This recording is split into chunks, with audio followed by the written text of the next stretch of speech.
respons ya. Ya itulah namanya manusia ya. Nah maka jamaah Allah, maka salah satu keponakan saya itu umurnya mungkin 3-4 tahun ya. Dia dikasih uang oleh eyangnya 100.000 jajan di tetangga. Itu pulang-pulang bawa jajan, perkiraan saya tidak lebih dari 10.000. Dan uang 100.000 itu hanya dikasih kembalian 2.000-an, 2 atau 3 kalau nggak salah, saya ingat. Anak kecil sudah senang enggak? Uangnya 1 ditukar dengan 3 plus makanan, senang kan? Senang. Maka ya ini ketahuan kakak saya, ibunya si anak ini, kemudian dilabrak sama kakak saya. Ya betul. Ya. Ditanyakan. Ya. Kenapa kok tadi anak saya bawa uang 100.000 macam? Karena sebenarnya nggak boleh sama kakak saya, nggak sama ibunya itu nggak boleh untuk membeli dengan uang 100.000. Suruh nabung, ternyata tanpa sepengetahuan orang tuanya dia bawa itu uang ke warung sebelah. Dia belikan makan. Itu yang dikhawatirkan. Makanya harus atas izin walinya. Ini syarat yang dikemukakan oleh Imam Ahmad ibn Hanbal rahimahullah ta'ala. Nah, maka jamaah Allah, ini syarat pada orangnya. Kemudian yang ketiga, yang keberapa ya? Syarat orang yang dibenarkan untuk melakukannya tadi apa? Berakal, merdeka, balik. Dan yang keempat, rasyid. Rasyid itu punya kemampuan dan kewajaran di dalam membelanjakan uang. Karena ada orang yang tidak mampu memegang uang. Diberi berapapun akan habis dalam sehari. Nah ini bisa dilakukan hajar. Hajar itu hukuman agar ia tidak boleh melakukan jual beli. Karena akan dimanfaatkan oleh para pedagang. Nah ini rasyid. Meskipun rasyid ini mungkin tidak semuanya ulama sepakat. Tetapi yang jelas ini sangat penting. Di dalam orang itu bisa melakukan jual beli. Punya kemampuan di dalam membelanjakan uangnya. Itu rasyid. Nah ini 4 syarat pada orangnya. Kemudian masih dalam muta'aqidain, yaitu orang yang menjual adalah pemilik barang. Orang yang menjual adalah pemilik barang. Atau mewakili pemilik barang. Meskipun dia tidak memiliki, tetapi mewakili pemilik barang, maka dibolehkan. Dia menjadi maklar, itu boleh. Jadi yang menjual adalah pemilik atau orang yang mewakilinya. Ini adalah syarat sahnya jual beli. Lalu yang kedua, dari yang pertama kan muta'aqidain ya. Pelaku akad. Yang kedua adalah objek yang ditransaksikan. Ini juga memiliki syarat. Objek yang ditransaksikan ini haruslah memenuhi syarat-syarat yang harus terpenuhi. Yang pertama, kata para ulama, objek itu haruslah memiliki manfaat dan manfaatnya halal untuk diperjualbelikan. Objek itu haruslah memiliki manfaat. Manfaat yang bagaimana? Manfaat yang bisa didapatkan oleh kedua belah pihak, penjual dan pembeli. Menjual barang yang tidak ada manfaatnya yang bisa didapatkan penjual atau pembeli, maka tidak boleh barang itu diperjualbelikan. Contoh ya. Saya menjual 5 ekor yang diternak anak saya selama beberapa pekan misalnya. Dan sudah gemuk-gemuk, sudah besar-besar, sudah menyenangkan untuk dilakukan sebuah tindakan. Ya. Maka saya jual. Padahal barang itu tidak bisa didapatkan manfaatnya oleh pembeli. Dan penjual pun juga nggak tahu manfaat barang itu untuk apa. Ataupun ada manfaatnya haram. Maka barang itu tidak boleh diperjualbelikan. Contoh saya menjual tadi malam misalkan ternak anak saya ambil. Ya, dapat 5 ekor tumo misalkan ya. Tahu tumo? Tahu ya, tumo. Maka tumo ini saya jual per ekor 10.000 rupiah misalkan. Atau 1.000 lah ya. Kalau 10.000 kemahalan, 1.000 rupiah. Saya dapat 5 ekor, saya minta dibayar 5.000 rupiah. Ibu-ibu, saya kebetulan punya 5 ekor tumo, kutu gemuk-gemuk. Menyenangkan untuk dilakukan tindakan, yaitu dipidas misalkan ya. Atau dimasukkan ke pisang emas. Ya. Nanti jadi apa namanya? Katanya obat sakit kuning ya. Itu mitos ya, tidak benar. Ya. Nah, bolehkah tindakan saya Ustaz? Tidak boleh. Karena tumo itu tidak bisa didapatkan manfaatnya oleh dirinya. Kalaupun mungkin ada manfaatnya haram. Tumo itu di dalam tubuhnya ada darah, betul atau tidak? Darah segar. Yaitu darah yang dihisap. Ya. Ketika dimakan, misalkan katanya jadi obat penyakit kuning, ini nggak boleh memakan darah sama saja ya atau tidak? Rasulullah SAW saja memerintahkan kita ketika menyembelih hewan, darah yang mengalir tidak boleh kita ambil untuk kita makan. Tapi darah yang masih menempel di antara tulang belulang misalkan, itu dimaafkan. Ya. Tapi yang mengalir, ya, yang jelas itu mengalir maka tidak boleh. Ya. Maka sama, kenapa harus hewan itu disembelih? Kalau bisa memutus 4 saluran, tidak hanya 2, tetapi 4 saluran. Saluran makanan, saluran nafas, dan 2 urat. Saluran di kanan dan kiri leher hewan. Makanya motong yang benar itu melingkar setengah leher. Kan ada yang potongan ayam itu cuman di tengah-tengah saja. Itu kemungkinan besar, itu yang terpotong hanya saluran pernafasan dan saluran makanan saja. Sejauh yang saya tahu, para ulama pendapat yang lebih rajih tidak memutus salah satu urat atau yang ada di kanan atau salah satunya di sisi kiri, maka sembelihan itu tidak sah dan hukumnya haram. Ya. Ini pendapat yang saya ambil. Ya. Minimal salah satu, berarti harus ada 3. Ya. Bahkan para ulama sebagian itu lebih menekankan andaikan 2 saluran tengah tadi cuma terpotong 1, tapi uratnya terpotong, ada yang menyebutkan malah sah. Ya. Tapi saya tidak mengambil pendapat ini. Yang tepat adalah minimal 3 saluran. Syukur 4 saluran. Makanya kenapa ada hewan kurban disembelih kok masih bisa jalan-jalan kadang-kadang. Itu kemungkinan karena urat di sisi kanan dan sisi kiri itu tidak terpotong. Kemungkinannya. Nah maka tumo termasuk yang tidak bisa didapatkan manfaatnya oleh pembeli. Atau mungkin ada yang mengetahui manfaat tumo? Mungkin ada. Ya. Ustadz, bukankah ciptaan Allah ini pasti ada manfaatnya? Betul. Ya. Tapi yang kita maksud adalah dalam berjual beli itu harus bisa didapatkan manfaatnya oleh pembeli atau penjual dan diterima manfaatnya itu secara luas. Meskipun tumo sendiri menurut para ahli bekam, tahu ahli bekam ya? Ya. Itu merupakan bekam kepala alamiah.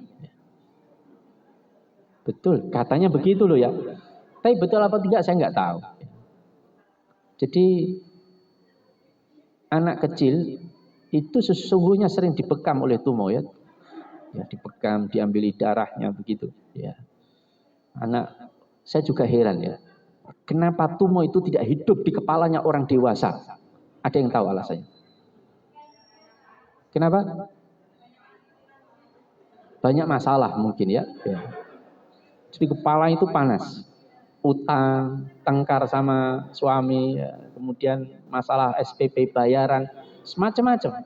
Sehingga kepala ini panas, sehingga tumo itu nggak bisa sanggup hidup di sana. Itu seperti neraka itu.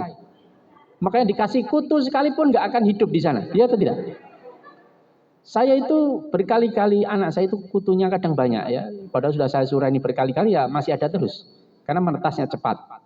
Kadang habis. Tidur sama ponakan yang lain, ketularan lagi. Ya, selesai. Terus seperti itu. Terus dia tunggu dewasa nanti akan hilang dengan sendirinya. Sesuai dengan masuknya masalah-masalah yang ada dalam pikirannya. Ya. Makanya saya nggak pernah ketularan tuh mau nggak sanggup hidup di kepala saya. Ya. Mungkin hawanya panas ya. Karena setiap orang pasti punya masalah ya. Ya.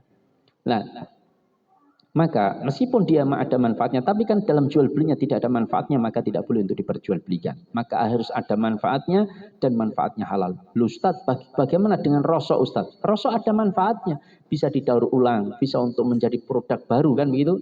Maka tidak ada masalah. Yang penting manfaatnya halal. Ustaz, kalau Allah mengharamkan makan daging babi, bolehkah saya mempernak babi tapi saya tidak memakannya, tapi cuma menjualnya saja? Ya, maka Rasulullah sudah bikin aturan. Innallaha idza harrama syai'an harrama tsamanuhu. Allah itu jika mengharamkan sesuatu untuk dimanfaatkan, maka mengharamkan pula untuk berjual beli padanya. Ya. Maka dilarang. Tapi ada kaum muslimin yang beternak babi ada. Bahkan ada salah satu jamaah duduknya paling depan. Tapi bukan beliau loh ya. Itu duduknya paling depan. Dengan semangat dia mendengarkan tentang fikih muamalah. Lalu setelah selesai kajian dia tanya, Ustadz, saya itu sering diledeki oleh teman-teman saya. Katanya harta saya haram. Padahal Ustadz, saya tidak haram Ustadz. Saya beternak Ustadz. Saya jual dengan cara yang halal. Saya tidak memaksa orang. Saya jual dengan jujur. Bagaimana keadaan barang saya? Dan saya tanya, jenengan apa? Peternak Ustadz. Ternak apa? Babi Ustadz. Ya. Maka saya sampaikan, bagaimana jika kok bisa jenengan peternak babi? Kan di dalam Al-Quran yang haram memakannya Ustadz. Jenengan nggak sempurna belajar agama ya. Diharamkan zatnya, maka diharamkan pula untuk memperjualbelikannya. Maka jual beli barang haram itu tidak dibolehkan. Menjual patung ya itu tidak. Ya, patung itu tidak boleh dalam Islam. Man yasna'u hadhihi surah yu'adzabuna yaumal qiyamah. Ya, menjual belikan barang yang akan madaratkan manusia juga tidak diperbolehkan. Ya. Rokok madarat nomboten ibu-ibu. Sepakat ya, bapak-bapak sepakat? Sepakat. Ini kayaknya nggak ada yang rokok ya. Wajah-wajah nggak ngerokok itu kelihatan.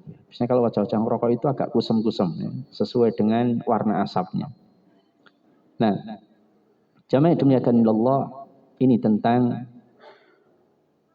barangnya harus ada manfaatnya dan manfaatnya halal. Yang kedua, syarat pada barangnya diketahui kedua belah pihak. Ya. Syarat pada barang. Objek barang yang kita sampai jam berapa ini ya? Jam berapa?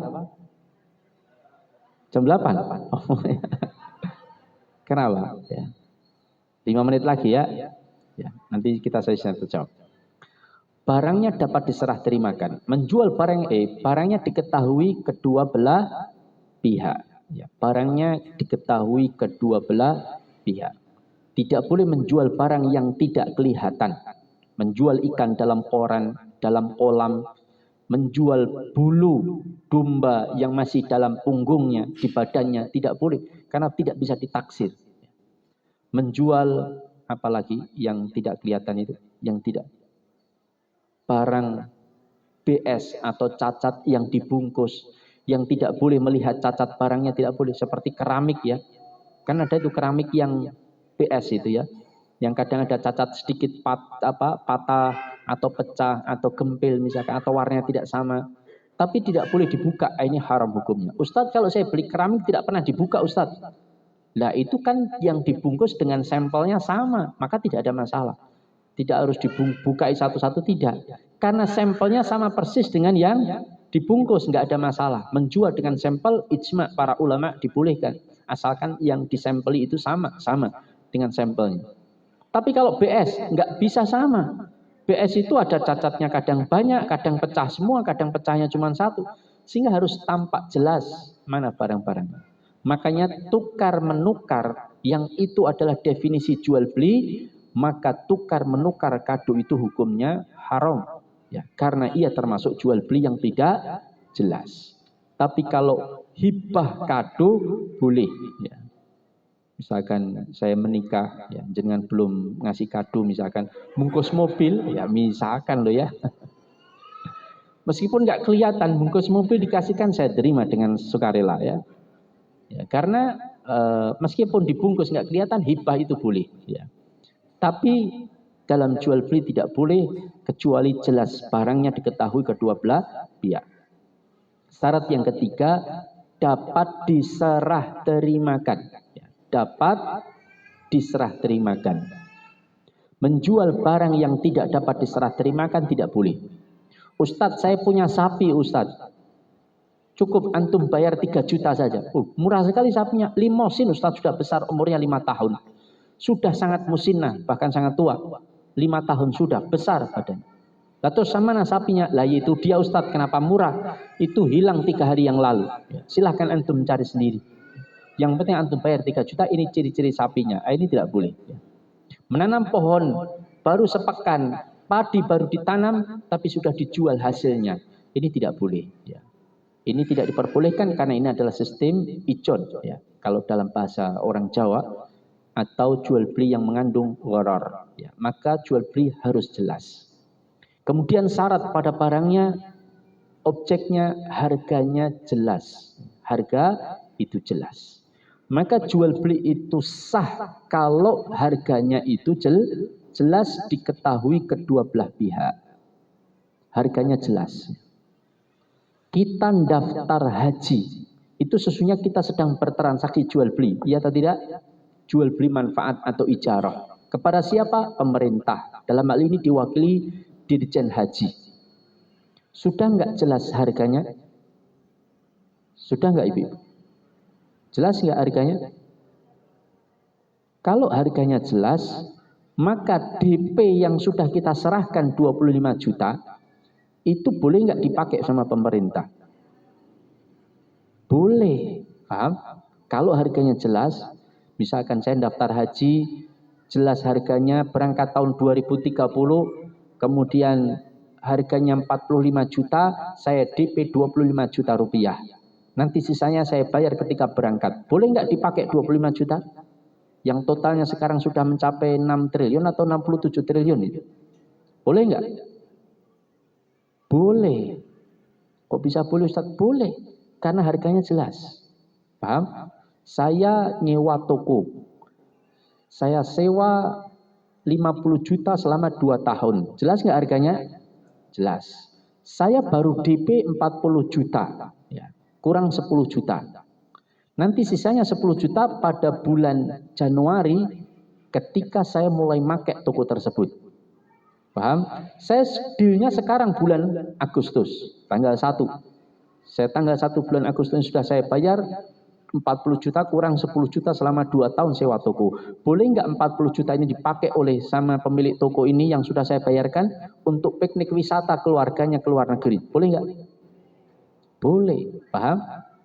Nah, makanya dalam ibadah haji ketika harganya jelas, berangkatnya kapan, jelas harganya, boleh nggak dipakai uang 67 triliun sama pemerintah? Boleh. Tapi keadaan sekarang dari dana haji yang terkumpul itu, boleh nggak dipakai? Nggak boleh. Kenapa nggak boleh? Nggak jelas harganya. Sehingga belum terjadi kesepakatan jual beli. Berarti uang itu sekedar wadiah.